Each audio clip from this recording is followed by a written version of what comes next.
let's just go for objectives, right? When Eve hits the level 4, when Zaz hits his level 4, when he has the Dominance Descent, he has the real world manipulation. Let's just lay these huge CCs onto the turrets. There's nothing they can do to counter it. You know, Alice needs time to farm. Eastern Shin skills pretty decent in the early game, like he won't do much to get his VOC. So I think that's the game plan for Evos SG. We'll see how this one goes.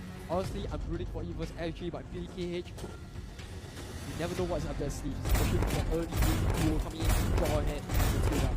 I gotta say, as a Singaporean and as a Evos SG fan, I am worried. I am honestly very worried.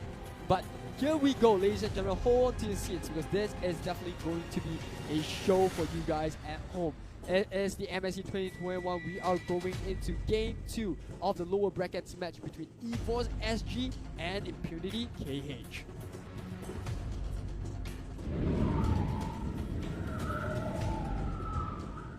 And here we go.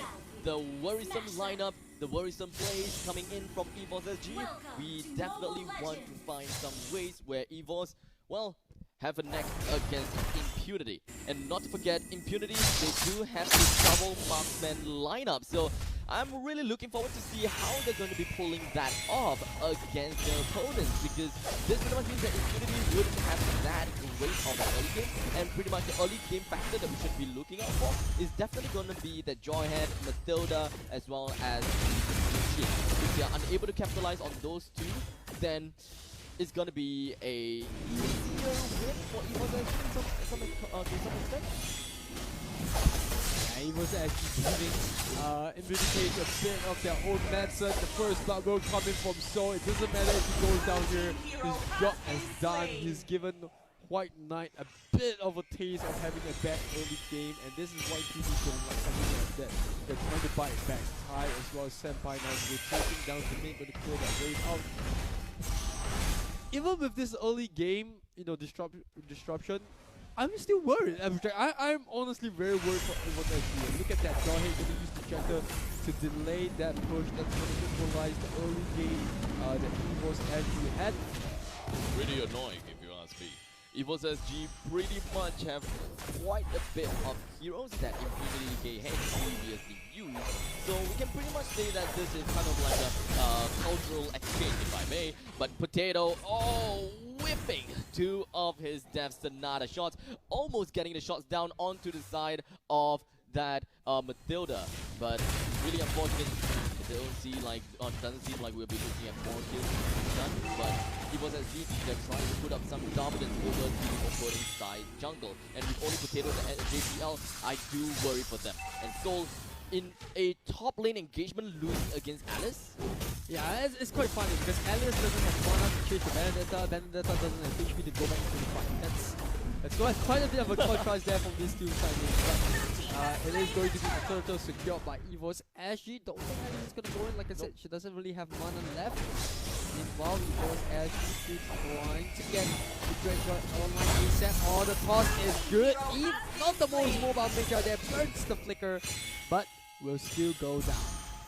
Well, that is going to be a 1-2 in favor for Impunity. They are now roughly about 400 gold on top. OB is very likely having some good fun times as well, bumping up to the Reaper Trap. And most of Evos SG, they have rallied together to try and get themselves into their own red buff. The retribution onto red buff unfortunately has failed. The rest of Evos SG will then now try to follow up and try to reverse sweep on the side of Impunity, but unfortunately it was just not that well executed. Up in the top lane, Blood Ode, and just trying to get himself away with just a sliver of help. And Soul just does not want to deal with the rest of the adversary that is going to come up. And Soul, a really nice return of the damage. It did manage to come up on top as Baxia jumps right under the turret's nose, and Soul survives with just a sliver of health. And I dare say that that was a really fast maneuver coming in from Soul with the great timed use of an eye for an eye.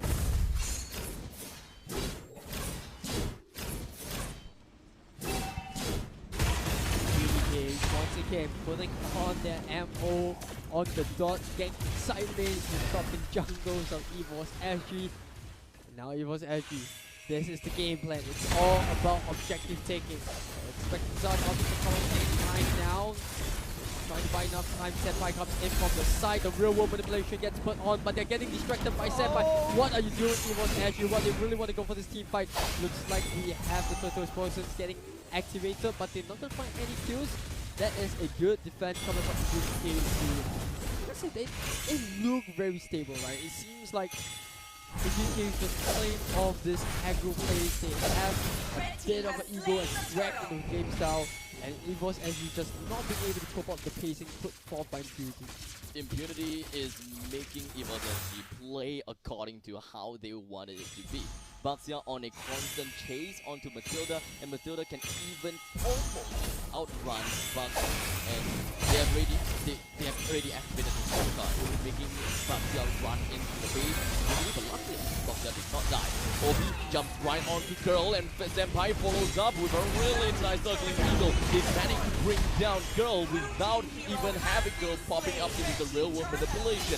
Baxia is going to the next one down on the line. Soul definitely want to play things around, trying to go out with a sword out strike, but unfortunately even the eye on an eye is not available for them. Constantly getting one by one traded out by Impunity KH. They don't have any ways to just huddle together, to just fight together as a team, because Impunity KH, they're just splitting Evos SG apart. Yeah, now looking at the items built, we have Squad starting to build into that golden stuff. He's nearly completed it. Rather Granger on the other hand still working on the field cross trade, which is going to be phenomenal because Granger at this point doesn't have enough damage, doesn't have enough sustain, doesn't have enough pacing to keep up with the quad. And Vindicate, their call coming up online, just buying time, which is not exactly the best case scenario. So remember, the game plan behind Evos SG drops is that we get an early game and then we have a charge game. Just when we are one charging them onto the side lanes. But look at this, Impunity constantly halting the turret taking from Evos SG. And because the Matilda can play on more of a mage build rather than tank, he has a ton of burst damage on that Soul Blue. The only thing that this Matilda has onto his side is literally just the book. But it doesn't seem like he's going to be on the book that long anymore, because he's going to be picking up the same item soon. Not to forget, not to get the Impure Rage pickup from Senpai and Roxy, this thing that Evos and G really have to look out for. The turtle has also been slain by Impunity. They are now on a 3,000 goal lead on top of Evos SG. And Evos SG, unfortunately, I don't see them having that big of a punchback mechanic. They just need to ensure that the real manipulation as well as Pokemon's dominance descent just pretty much lands the way that it wanted to, as well as just kind of controlling the fight the way. But they haven't been controlling anything at all. Soul tries to make his way down south. Unfortunately for Impunity, did not manage to capture Soul. They even lost a second tier turret. Soul may actually be taken out soon if he don't his way from Son. He's just gonna be jumping himself right in front of him. Then just gonna be crossed as well, but unfortunately a little bit too far for them to deal with that. But luckily for him, he did manage to land the final shot down onto Alice, and that is gonna be 2 men down in favor for Evos SG. Make that 3 men down in favor for Impunity, so that is going to be a 4-person down from Evos SG. My oh my, 4 for 3 trade. Well, I guess the only upside for Evos SG is the fact that Potato is still alive, while Impunity KH, they have such a big opportunity to push down the middle lane second tier turret. And if they don't fall back right now, they will go down to Evos. And Evos, man, this is very worrisome. Yeah, impeccable timing on the rotation coming from Impunity KH. Very methodical, right? Look at the way that they push. It's just so disciplined, right? Every single time our jungler has completed the buff rotation, we look for fights, we look for pickoffs. We have this Jawhead, right? We have Goose that has even come online way earlier than what Pokemon had on his plate in the previous game, and now DDK is looking to snowball out of control. Remember, they have 2 MMs. This game is fantastic for the later the game goes. And so trying to do something onto that line here. He's not gonna find a position. 2YY. Can he go down? No, he can't. Senpai coming in as well. So Boom might be able to burst someone down. Potato focuses in. It's gonna be a shutdown goal here. But with 2 for 1 trade, it doesn't look like Beauty care. They're still going in for more of the action. Zaz. Oh no, he has nowhere to run, and OP, just a couple of shots from him will take him down.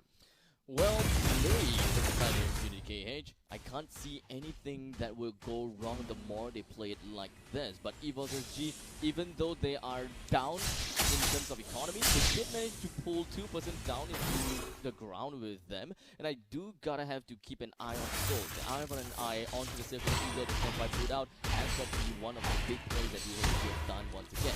Eye for an eye, great counterplay moment. It's just really nice to commentate on. But for now, we're looking at 10 minutes into the game, and before that, keep an eye on Soul. Eye for an eye, return the damage onto the side, stand by, that is one man down. Focusing on the next one, that is where Tai manages to push OP backwards. And from this point on, unfortunately, there's really not much that Evos actually could do, and, well, unfortunately, Pokemon is completely out of position. Impunity setting up for the next trap. They're waiting for a big wipeout. Yeah, Evos actually just capitalizing on all these huge ultimate shots. There's nothing that they can do. The ejector onto Gur as well. Pulls out the real world manipulation. OP goes down. Can they bring more down with that Senpai dropping really low? Boom as well. Oh, Senpai, he might just regret it. And then execution comes in from Soul. This is the fight back that Evos actually did.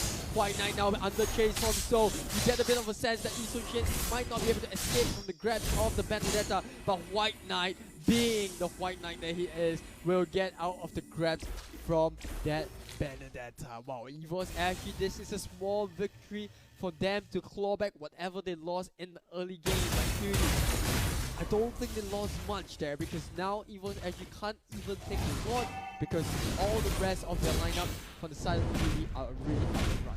It is a 1-4-3 trade-off, and Evos SG will now have the Dominator's Descent on cooldown. Impunity would definitely count the seconds and know that the fact that all of their ultimates are now back online. The way that Tai initiated in that previous team fight was marvelous, magnificent.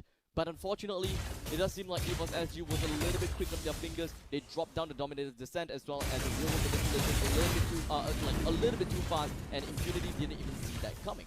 Boom jumps right in. He was hoping that he would be able to get the back line using Blood Oath and out-heal all the damage that Evos SG has got to offer. The real world manipulation as well as Dominator's Descent was just way too much for him to handle. And like I said, Evos actually, the only reason why they're winning these fights is because of the huge ultimates. The fact that one of them, get suckered into the real world manipulation as well as the Dominator's Descent. But the damage you see there, he gave them so much DPS as well as damage over time coming off the Alice. And now even so, dying on the top lane against OP, that is too unfortunate. But if it doesn't come back in time, they might just win this. And here comes once again the ultimate coming out from Eve. It's going to be a double kill. And now Potato as well as the side of Evos as going to try to bring the Alice down ASAP. One more hit should do the trick. They don't even need to chase after him. He will go down. More importantly, Evos actually now have a lot of real estate to push out. This is unfortunate. Impunity, they were on such a great roll just now. But you know what? This is not game over just yet. Impunity's OP wasn't in the previous team fight, and that Blazing Duet would have done so much value in this game. But Evos SG may not know how consequential that ultimate would have been, because it would be an ultimate showdown, right? An ultimate showdown that Impunity KH may win because of the raw firepower that they can bring onto the board, despite being lower on the number. And that's unknown, or rather Soul has managed to build on the Athena shield that is going to provide some sustain against both the Alice as well as the Matilda. If he really wants to dive into White Knight, looks like we're going to go for a bit of a technical pause. Okay, let's take a step back a bit. This game has been so fast-paced. Every single minute you see a huge team fight pop up. And, Evos SG, like I said, I think they're working a lot based on these huge CCs that they have, be it the Dominator's Descent or the side on Girl with his rural manipulation. Every single time that Evos SG has been able to win a fight is because Girl doesn't die early. Right? Look at the rest of the fights. Jawhead toss Eve. Eve has to burn Flicker. If Eve goes down early, they lose the team fight. Even with the Dominator's Descent. And this is what Evos actually need. They need to keep Girl alive long enough so that he can pull out real world manipulation and lay some damage down on that huge team fight. On the other hand, the side of Impunity, they can't afford to not go for huge team fights. They have a lot of damage coming out from the Claude, the basic damage, the Isunshin as well, decent amount of burst, and then they also have the Alice that can provide sustained damage. And on top of it all, they also throw in a Matilda, which is going for a mage build, mind you. So that Soul Bloom is going to be able to burst, the Eve or the Zaz down if they don't, take care of their own positioning, which is why I feel Impunity KH, despite losing the past few team fights, they still have a way back into the game because their win condition for a lot of these duels and clashes is just so much easier to complete. We pick off either the Eve or the or Potato's Grandeur or even the Zaz, and we win this team fight. And on the other side, as long as we don't commit into their huge CCs, it's very, very rare that we will see Evos actually have a clean fight enough that they can just end the game in a single push. This Bunga strat coming in from Evos SG is taking a toll. They only managed to bring up these combos up into the mid game. They didn't really quite bring it up in the early stage of the game. Yeah, I remember in that very team fight, both the Claude and Granger, the Claude and the Isunshin were too cooped up, right? Obviously, with Claude at the top lane, Granger was taking finally, they find OP right in the jungle. The moment the game resumes, Impunity KH, a little bit of a lapse in concentration, and the positioning has given them away. It's going to be a 4v5, but there is no huge objective from that Evos actually can take, other than the tier 2 at the top as well as the mid. Now this is still a huge win for Evos actually. That gives them so much more breathing space in terms of rotation. Can they capitalize on it? Potato getting fostered back. That is the Grandeur down for a good 39 seconds. And Impunity runs back in. And this is what I mean. Impunity, they have so much easier winning conditions. They don't have to worry about getting caught out. Even without OP on that clock, they still can win team fights. The only thing that they gotta do is just to isolate a single person into their own midst. And that is something that I have been constantly doing. As long as Evos SG understands that the flicker from the side of Tai is so important, they will have to put out some timer onto his head and making sure that they know how long is his flicker cooldown.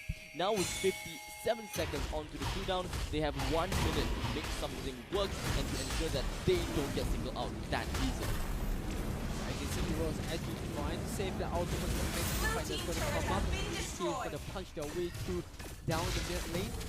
Turtle coming up for 75 seconds. It's very vital that Evos actually find a pick off here, because I fear if they go into the next team fight 5-on-5, Impunity KH is going to ignore the Lord and just dive on either the Eve or even Potato on this Granger. Just 28 seconds left. Like you said, all they need to do is wait for that flicker to calm down, to be online, and they just will use that moment in time. Initiate first, bring one person down almost instantaneously, and then that is where Boom comes in to deal with the rest of the players who are straggled alone. 4v1 for Boom shouldn't be too big of a problem. He can sustain long enough, and especially for the opponent's singled out member to die, and Impunity would then collapse themselves onto Evos SG, especially since Evos SG's playstyle is very locked onto the ground, such as Girl, Real World Manipulation, Pokemon, Dominator's Descent. A little bit of a standstill for both sides now. Evos actually not being too adventurous. They don't want to give away silly kills. On the other side, Impunity KH, they're just making sure that they command, the Lord so that they can have an easier time dragging Lord away now. So gonna kick things up. He's gonna be standing right in the middle of the lane. OP just gonna back slightly off after striking some HP off the Vendetta. And here we go, Impunity taking away this Lord. Now Evos actually, they will definitely have their eyes on the Lord. If the animation should give them a hit on this Oh, and it is going to be JPL, the walk in the front, CYY now getting under siege, and they lay down the 2 I was talking about OP now in the middle of it all, but Girl is the first one to go down. No, he's survived by the skin of his team, eventually goes down, but Zaz does manage to take down OP. That's a 2-for-1 trade, perfect for Impunity here. Can JPL bring down Tyra Wi-Fi, passing up, Pokemon does activate the Truncheon, but I fear that this is still a huge win for Impunity. They managed to secure the Lord as well, and now Pokemon doesn't have the sustain, doesn't have the mobility. That is a dead Zask, and now Evos as my goodness, the burst coming out from Impunity, even with the Lord munching out. If Impunity really wanted to, I think they can end the game right here, right now. They don't have to care about the Lord at all. With only 7 seconds left on Girl, he can wipe out every single one of the minions in the middle though. So I don't think that it is going to be that big of a deal, or maybe it will be, as the core will now be destroyed by Impunity.